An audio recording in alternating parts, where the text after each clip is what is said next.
Hello friends, you are most welcome in physics in easy way. दोस्तों, physics in easy वे में आपका बहुत बहुत स्वागत है। दोस्तों, यदि हमारे यूट्यूब चैनल पर आप पहली बार हैं तो प्लीज़ हमारे चैनल को सब्सक्राइब कर लें ताकि फिजिक्स संबंधित टॉपिक का नोटिफिकेशन आपको मिलता रहे। तो इसके पहले के वीडियो क्लिप में हमने धारामापी को देखा था, जिसमें धारामापी के प्रकार, चल कुंडल धारामापी, किलकित कुंडल धारामापी आदि तथ्यों के विषय में हमने जानकारी ली थी। आज हम देखेंगे कि धारामापी को अमीटर के रूप में रूपांतरण कैसे करते हैं। तो पहले तो हम ये जानना चाहेंगे कि अमीटर क्या होता है। तो अमीटर जो होता है वो किसी परिपथ में धारा को प्रत्यक्ष रूप से एम्पियर में मापने के लिए यूज किया जाता है, और कुछ अमीटर ऐसे भी होते हैं जो परिपथ में धारा को मिली एम्पियर में मापते हैं। तो ऐसे अमीटर को हम मिली अमीटर कहते हैं। तो धारामापी भी धारा को मापता है और अमीटर भी धारा को मापता है, लेकिन आखिर धारामापी को अमीटर के रूप में परिवर्तित करने की आवश्यकता क्यों हुई? तो इसका तीन कारण है जिसकी वजह से धारामापी को अमीटर के रूप में बदलना पड़ा। तो पहला कारण जो है वो है अशुद्धि। धारामापी जो होता है परिपथ में धारा के मान को शुद्ध माप नहीं सकता है। क्यों? तो क्यों अशुद्धि होती है इसके मापने में, उसको हम देखते हैं। जैसे ये हमारा परिपथ है, इस पूरे परिपथ का प्रतिरोध कैपिटल R है और इसमें विद्युत सेल लगा करके हमने भी विभवांतर आरोपित कर दिया। तो अगर विभवांतर भी है और प्रतिरोध परिपथ का R है तो धारा का मान क्या हो जाएगा? I = V/R। ये हो गया। इसी I को हम मापने के लिए इस धारामापी को हमने लगाया।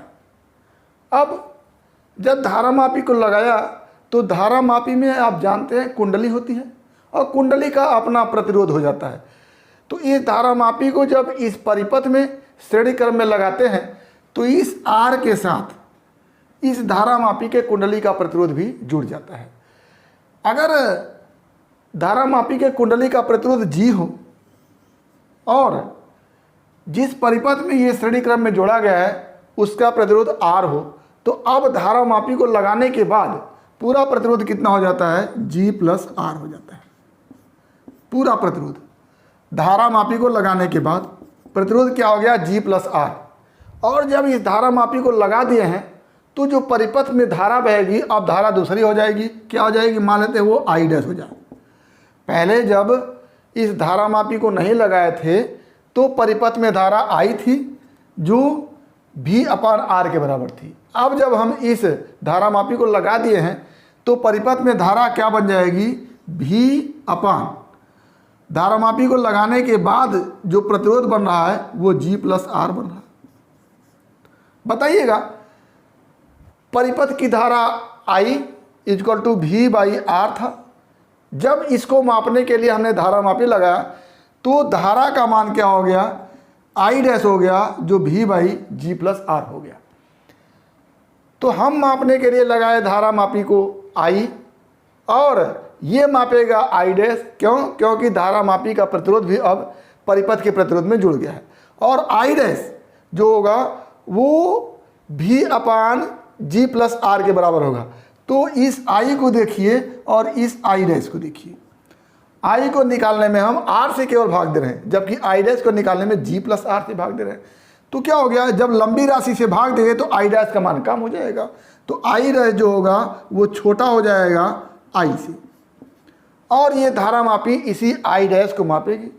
हमने परिपथ में दिया था कि लो भाई, हमारे परिपथ में धारा I है, इसको मापो। हमने मापने के लिए इसको दिया तो ये अपना प्रतिरोध इसके साथ जोड़ लिया और जोड़ करके जब धारा मापा तो वो धारा I' माप लिया, जो कि हमारे द्वारा जो पहले से धारा मापने के लिए धारामापी को लगाया गया था उससे क्या हो गया? कम हो गया। यानी अब ये धारामापी I' को मापेगी, न कि I को मापेगी। ऐसी स्थिति में धारामापी के मापन में क्या हो जाएगी? अशुद्धि हो जाएगी। एक कारण ये हो गया।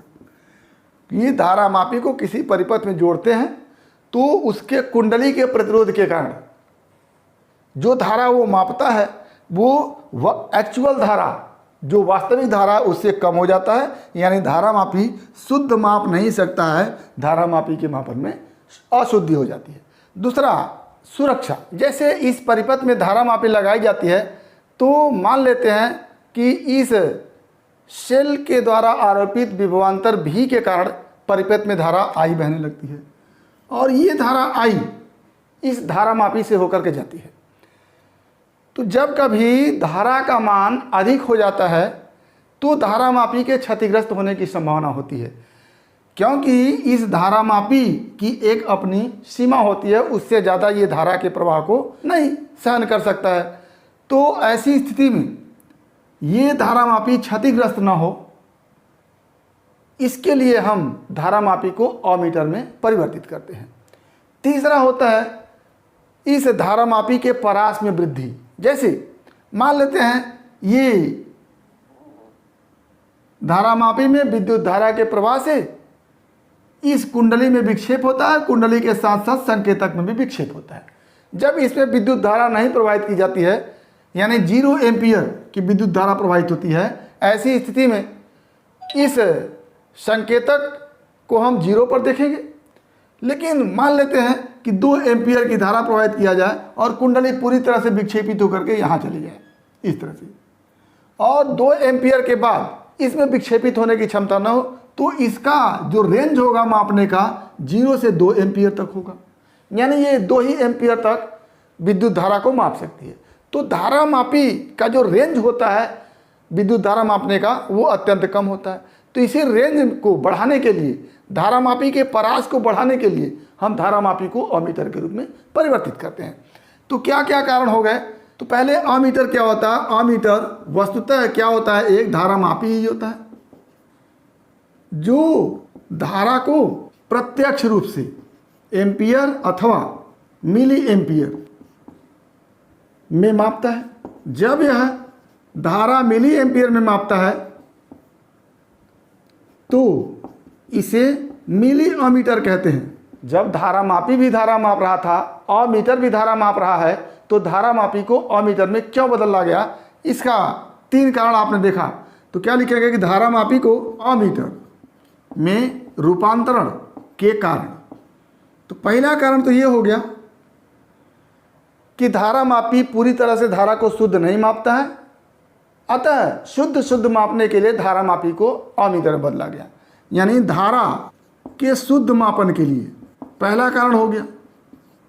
दूसरा कारण धारा मापी को क्षतिग्रस्त होने से बचाने के लिए, और तीसरा धारा मापी का धारा मापने का रेंज बहुत कम होता है, उसी रेंज को बढ़ाने के लिए। तो क्या लिखेंगे?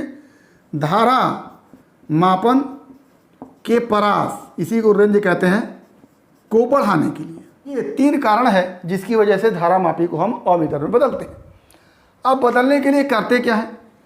तो पहले भी आप देख चुके हैं कि जो धारा परिपथ में होता है उसका मान होता है I V/R।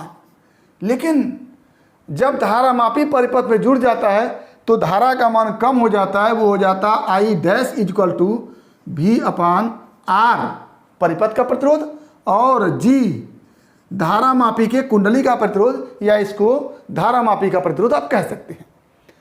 अब ये I' क्या हो जाता है? कम हो जाता है। किसकी वजह से कम हो जाता है? G की वजह से कम हो जाता है। G क्या है? धारा मापी के कुंडली का प्रतिरोध है। अगर कुंडली का प्रतिरोध 0 हो जाए, ये G का मान यदि G=0 हो जाए तो I' क्या हो जाएगा? V/R हो जाएगा, और V/R ही क्या है? I है। यानी धारा मापी के कुंडली का प्रतिरोध यदि ना हो तो I और I' सेम हो जाएगा, यानी परिपथ में जो धारा प्रवाहित हो रही थी धारा मापी उसी धारा को मापेगा, I और I' एक हो जाएगा। लेकिन जिस धारा मापी में जो कुंडली लगी हुई है उस कुंडली का कुछ न कुछ प्रतिरोध अवश्य होगा, तो उसी कुंडली के प्रतिरोध को अत्यंत कम करने के लिए, बहुत कम करने के लिए, उस कुंडली के साथ एक अत्यल्प प्रतिरोध का दूसरा प्रतिरोधक लगा देते हैं, जिसको हम शंट कहते हैं। क्या कहते हैं? शंट कहते हैं। और ये शंट समांतर क्रम में धारा मापी के कुंडली के साथ लगा होता है। तो ये देखिएगा, धारा मापी के अंदर ये केवल कुंडली का प्रतिरोध था। इस कुंडली के प्रतिरोध के साथ ये एक अत्यल्प प्रतिरोध का दूसरा प्रतिरोधक लगा दिया गया है समांतर क्रम में। ये एक प्रतिरोधक है जो बाहर से लगा हुआ है और ये धारामापी का प्रतिरोधक है। तो ये धारामापी कुंडली का प्रतिरोध हो गया और ये बाहर से लगा हुआ शंट है, अत्यल्प प्रतिरोध का प्रतिरोधक है। दोनों क्या है? समांतर क्रम है। और आप जानते हैं कि समांतर क्रम में जब दो प्रतिरोध जुड़ते हैं तो उसमें कंबाइंड जो प्रतिरोध होता है, जिसको समतुल्य प्रतिरोध कहते हैं, वो सबसे कम प्रतिरोध का जो प्रतिरोधक होता है उससे भी कम हो जाता है। तो शंट क्या है? यहां पर शंट अत्यंत छोटा प्रतिरोध है और इसको जो है समांतर क्रम में कुंडली के साथ जोड़ा गया है। अब ये जो केवल धारामापी का प्रतिरोध था, इसके साथ एक शंट का प्रतिरोध समांतर क्रम में जुड़ गया। अब जब समांतर क्रम में जुड़ गया तो शंट का प्रतिरोध अत्यल्प कम है और दोनों मिलकर के शंट के प्रतिरोध से भी कम प्रतिरोध बन जाएंगे। क्यों? क्योंकि आप इसको जानते हैं कि समांतर क्रम में अगर कई प्रतिरोध जुड़े होते हैं तो जो समतुल्य प्रतिरोध होता है सबसे छोटे प्रतिरोध से भी कम प्रतिरोध का हो जाता है। तो ये दो प्रतिरोध है, एक कुंडली का प्रतिरोध है, एक शंट का प्रतिरोध है, दोनों समांतर क्रम में जुड़े हैं। अब इनका समतुल्य प्रतिरोध जो होगा वो इस शंट के प्रतिरोध से भी कम हो जाएगा। यानी पूरा इस शंट को जोड़ने से ही पूरे धारामापी का प्रतिरोध अत्यल्प हो जाएगा, अत्यंत कम हो जाएगा। अब ये धारामापी नहीं कही जाएगी बल्कि अमीटर कही जाएगी। यानी धारामापी को अमीटर में परिवर्तित करने के लिए धारामापी की कुंडली के साथ एक शंट, एक अत्यल्प कम प्रतिरोध का प्रतिरोधक जोड़ते हैं और इस प्रतिरोधक को क्या कहते हैं? शंट कहते हैं। तो क्या लिखेंगे कि धारामापी को अमीटर में बदलने के लिए अत्यंत छोटा, अत्यंत कम प्रतिरोध का प्रतिरोधक समांतर क्रम में धारामापी की कुंडली के साथ जोड़ते हैं जिसे शंट कहते हैं। तो एक सवाल अक्सर करके आपसे पूछा जाता है कि धारामापी को अमीटर में परिवर्तित करने के लिए शंट को किस क्रम में जोड़ते हैं? समांतर क्रम में जोड़ते हैं कि श्रेणी क्रम में जोड़ते हैं? तो आप बताएंगे कि धारामापी के साथ समांतर क्रम में जोड़ते हैं।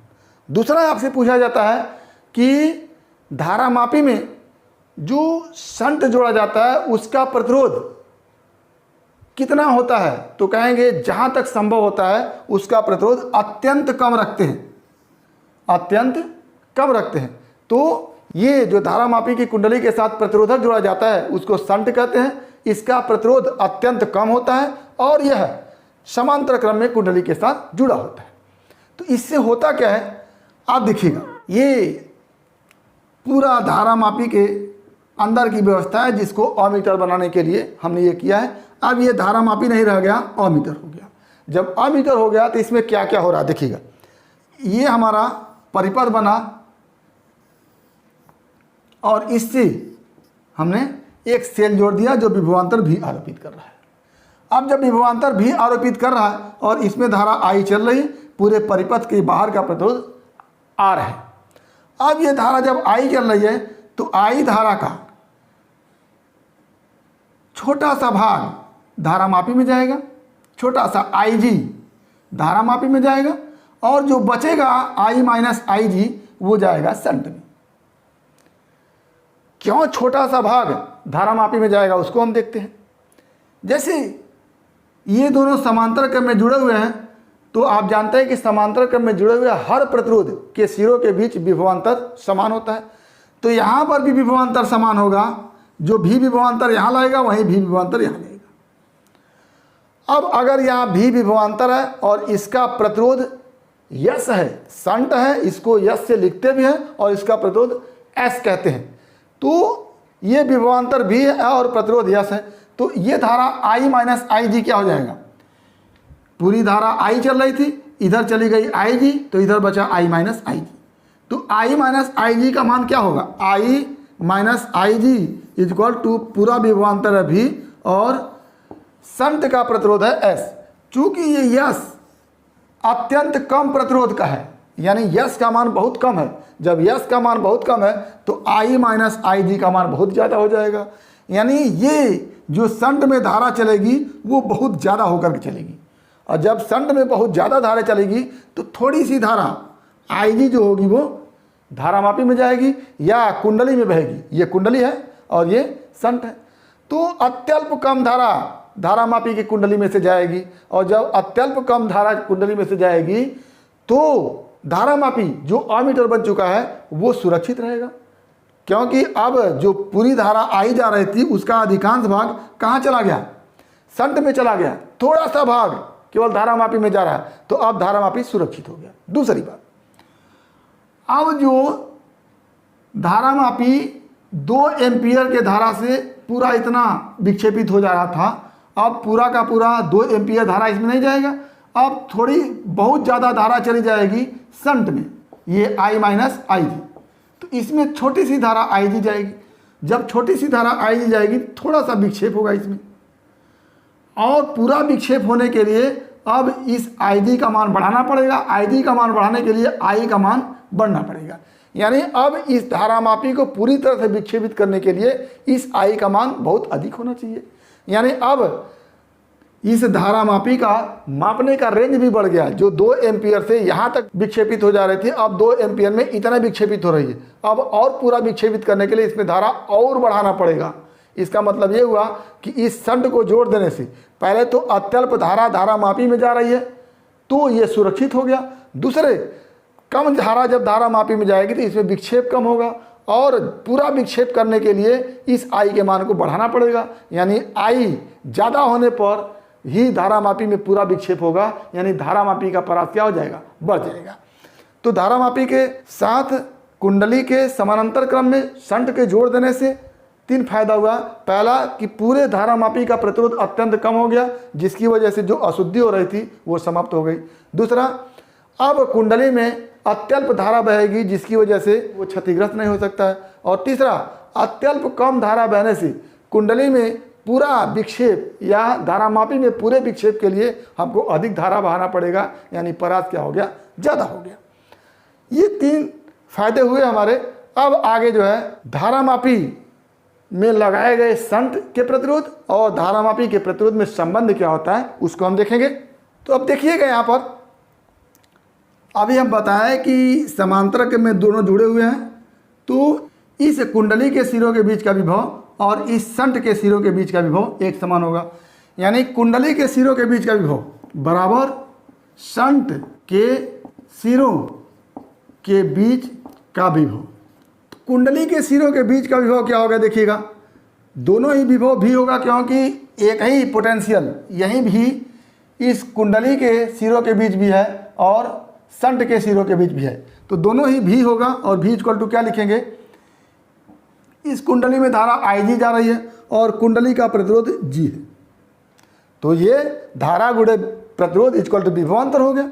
तो ये हो गया कुंडली के सिरों के बीच का विभवांतर और शंट के सिरों के बीच का विभवांतर, शंट का प्रतिरोध गुणे शंट में प्रवाहित धारा। तो शंट में प्रवाहित धारा आई माइनस आई जी है और प्रतिरोध क्या है, एस है। ये हमारा एक इक्वेशन बन गया और दोनों भी के बराबर हैं, तो इससे बहुत ज़्यादा मतलब नहीं है, इन दोनों को हम लेते हैं। तो क्या हो गया यहाँ से, अब I G into G equal to I into S minus I G into S. अब यहाँ से आई जी वाले पोर्शन को एक तरफ ले आइए, तो I G into G plus I G into S equal to I into S. I G common ले लीजिए तो क्या बचेगा, G plus S equal to I S, या I G equal to S by G plus S into I. अब देखिएगा S अत्यंत छोटा है, शंट का प्रतिरोध अत्यंत छोटा है, और नीचे धारामापी के कुंडली का प्रतिरोध है और शंट का प्रतिरोध है दोनों। तो ऊपर का पोर्शन अत्यंत छोटा है, नीचे बड़ा है, तो भाग देंगे तो ये राशि 1 से बहुत कम आएगी, यानी IG का मान जो होगा वो I की अपेक्षा बहुत कम होगा, I की अपेक्षा बहुत कम होगा। यानी जो धारा I इसमें प्रवाहित कर रहे थे उसका छोटा सा भाग IG धारामापी में जाएगा और ज़्यादा भाग चला जाएगा शंट में। इसलिए धारामापी अब क्या हो जाएगी, सुरक्षित हो जाएगी और उसका परास बढ़ जाएगा। तो एक तो फार्मूला ये बन के आया हमारे पास कि IG is equal to I into S/S+G, एक फार्मूला ये बना। और यहीं से दूसरा फार्मूला हमारा बन के आएगा S is equal to, S is equal to क्या हो जाएगा, IG/I minus IG into G, ये दूसरा फार्मूला बन के आया। तो इस पर न्यूमेरिकल सवाल अक्सर करके बनते हैं। आपको शंट का प्रतिरोध दे दिया गया, धारामापी का प्रतिरोध दे दिया गया और I दे दिया गया, तो आपको IG निकालना होगा, यानी धारामापी में जो धारा जा रहा है उसको निकालना होगा।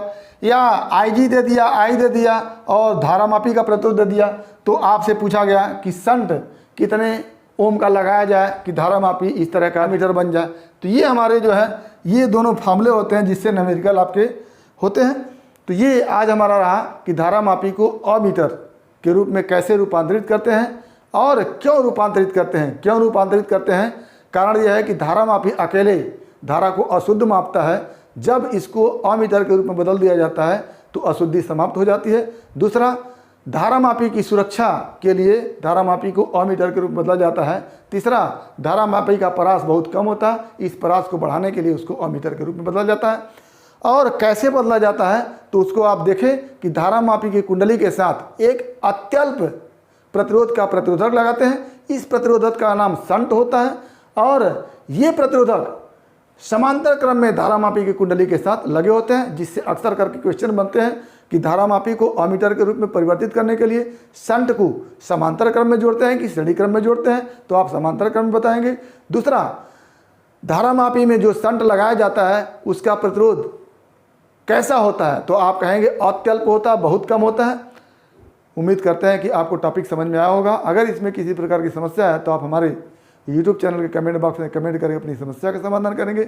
और यदि वीडियो क्लिप पसंद आए तो प्लीज़ लाइक करेंगे, शेयर करेंगे, साथ ही हमारे यूट्यूब चैनल को सब्सक्राइब अवश्य करेंगे ताकि इस तरह के वीडियो क्लिप का नोटिफिकेशन आपको मिलता रहे। तो आज बस इतना ही। अगला टॉपिक अगले वीडियो क्लिप में एक बार फिर आपके भविष्य के लिए बेस्ट ऑफ लक। धन्यवाद।